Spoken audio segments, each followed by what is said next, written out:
So you might have noticed something changing, a little shift in the background of your daily life. Maybe where you can get a straw, perhaps, or even the type of straw you're given sometimes. It seems like such a small detail, almost trivial, doesn't it? But it's actually a fascinating window into these much larger, really foundational shifts happening in federal government policy. Today, we're taking a deep dive into two pretty significant executive orders from the Federal Register. That's the official daily journal where the U.S. government publishes its rules, its policies. And our mission is to unpack these documents, really reveal how the government's approach to sustainability and procurement, which is basically how it buys everything, paper clips to fighter jets, how that approach has recently undergone a really dramatic change. And it all starts with something as common as a drinking straw. That's right. We'll start by breaking down one specific executive order. It's titled Ending Procurement and Forced Use of Paper Straws. We'll look closely at the exact language, the reasons it gives, and what it actually tells federal agencies to do. Then we'll step back a bit, get the bigger picture by looking at a key order that came before it. That's the Catalyzing Clean Energy Industries and Jobs through Federal Sustainability Order. It basically shaped the very policies this newer order is trying to, overturn. We'll explore the stated reasons for both the directives and, really importantly, what the big picture implications are of these policy pivots for the government and, for all of us. Okay, let's start with the one that really put the straw in the spotlight, our first document, Executive Order 12208. The title is super clear, Ending Procurement and Forced Use of Paper Straws. This one was signed by President Donald J. Trump, February 10th, 2025. So what's the core policy directive? It seems pretty straightforward. It is. It's very direct. The stated policy of the United States is, quote, to end the use of paper straws. Full stop. Wow, okay. No ambiguity there. None at all. And what's really striking is the reasoning it gives right there in the order itself. It actually describes the whole campaign against plastic straws as, quote, irrational. Irrational. That's strong language for an EO. It is, and it goes further, listing specific criticisms of paper straws.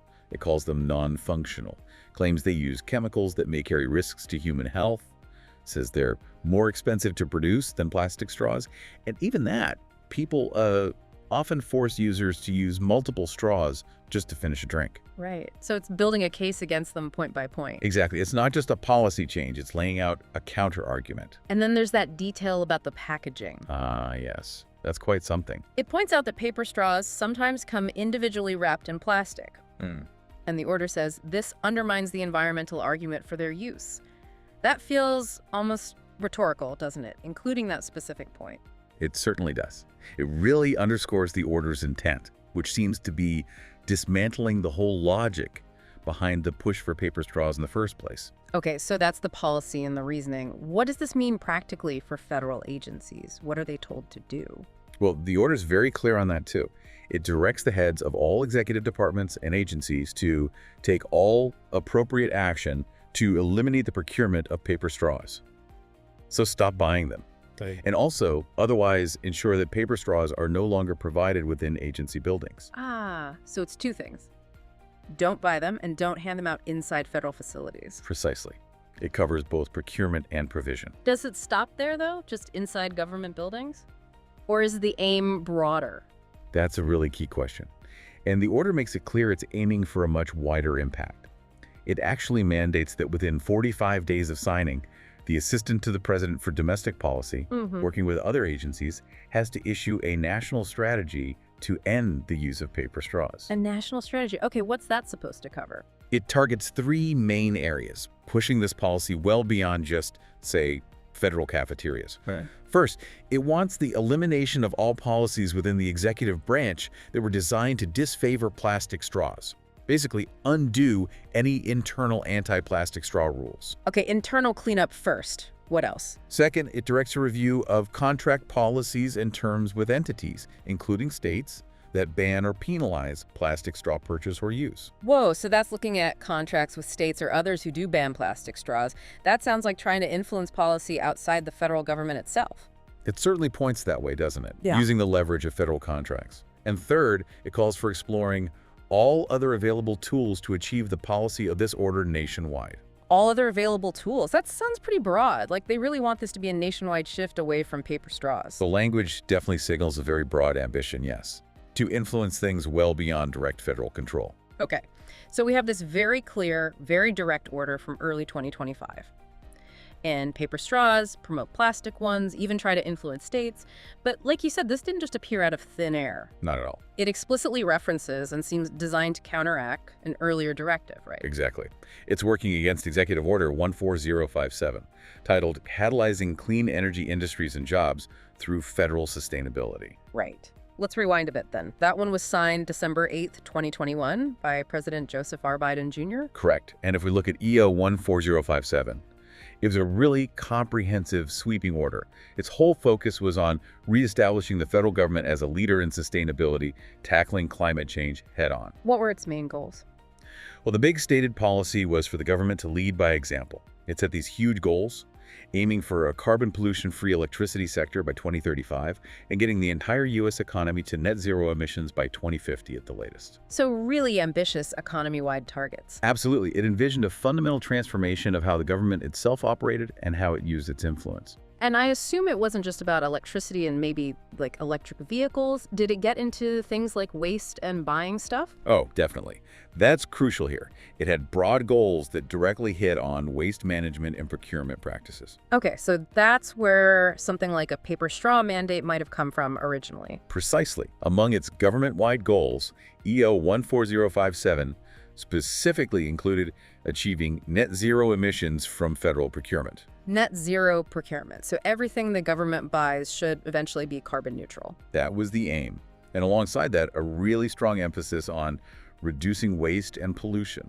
This is absolutely the framework where efforts to cut down on single-use plastics, like moving away from plastic straws, would have been, actively encouraged or even mandated by agencies. Can you give an example of how specific it got on waste? Sure. Section 207, which was titled Reducing Waste and Pollution, it specifically told agencies to minimize waste, push pollution prevention, support markets for recycled stuff, and promote what's called a circular economy. Right. Keeping resources in use longer, minimizing waste. Exactly. And it set concrete targets, too. Yeah. For instance, diverting at least 50% of non-hazardous solid waste from landfills by fiscal year 2025. 50% diversion by 2025, that's pretty significant. And then it ramped up to 75% by fiscal year 2030. These were real, quantifiable goals for cutting government waste. And what about the procurement side, the buying side? You said net zero, but how did it push that? Well, Section 208, Sustainable Acquisition and Procurement, got right into that. It encouraged agencies to prioritize buying products that could be reused, refurbished, or recycled. Okay. To look at the full life cycle cost, not just the sticker price, to maximize environmental benefits and maybe save money long term. Makes sense. And it pushed buying products with recycled content, bio-based products, things that were energy and water efficient. It also pointed agencies towards sustainable products recommended by the EPA, the Environmental Protection Agency. So a real push to change what the government buys based on environmental factors. A fundamental shift, yes. And, crucially, for our straw discussion. Yeah. Under that same section, Section 208, it said the Chair of the Council on Environmental Quality, the CEQ, shall consider establishing federal food procurement policies to reduce associated greenhouse gas emissions and drive sustainability in the federal food supply chain. Ah, so food procurement specifically, that seems like a place where single-use plastics like straws or cutlery would definitely come up. Absolutely. It's under this really comprehensive umbrella looking at energy, buildings, vehicles, waste, procurement, even food, that agency-level efforts to reduce single-use plastics, like discouraging plastic straws, would have logically fit and been implemented. It set the whole stage. Okay, so putting it all together, what we're seeing is this really stark contrast. You have this late 2021 order, EO 14057, pushing a massive, ambitious sustainability agenda across the entire federal government. Waste reduction, sustainable buying. Right, a huge overhaul. Then, just over 3 years later, in early 2025, you get EO 14208, which explicitly targets and reverses one specific policy paper straws that almost certainly came about because of that earlier sustainability push. It's a very direct pivot, yes. And what's particularly telling is how the newer order, the anti-paper straw one, handles the older one. How so? It doesn't just ignore it. It explicitly directs agencies to eliminate policies designed to disfavor plastic straws issued to further Executive Order 14057. It names it directly. So it acknowledges the link. It does. And even more significantly, the anti-paper straw order also states that EO 14057 itself, the big sustainability order, was revoked on January 20, 2025 by the same administration. Wow, so they didn't just reverse the straw policy, they revoked the entire sustainability framework that likely spawned it. Exactly. This isn't just tweaking a detail. It clearly signals a fundamental U-turn in federal policy and priorities regarding sustainability in the environment versus perhaps other economic considerations. It's a philosophical shift made concrete. So this really isn't just about straws anymore, is it? Not at all. It's like a snapshot, a really powerful illustration of how federal environmental and sustainability goals can change so dramatically when administrations change, and how one executive order can just reach back and undo or at least significantly change what a previous one set in motion, even if it was part of a much bigger plan. Precisely. It highlights just how much these presidential executive orders matter. Whether they're setting these grand, economy-wide goals like net zero, or focusing on something incredibly specific, like what kind of straw the government allows. They reflect fundamentally different philosophies on how the government should operate, what its priorities are, and how it should use its immense power, especially its purchasing power. So bringing it back to the listener, why does this matter to someone outside a government building? What's the takeaway beyond, which straw you might get in a federal cafeteria? Well, it shows that government policy isn't static, right? It's incredibly dynamic.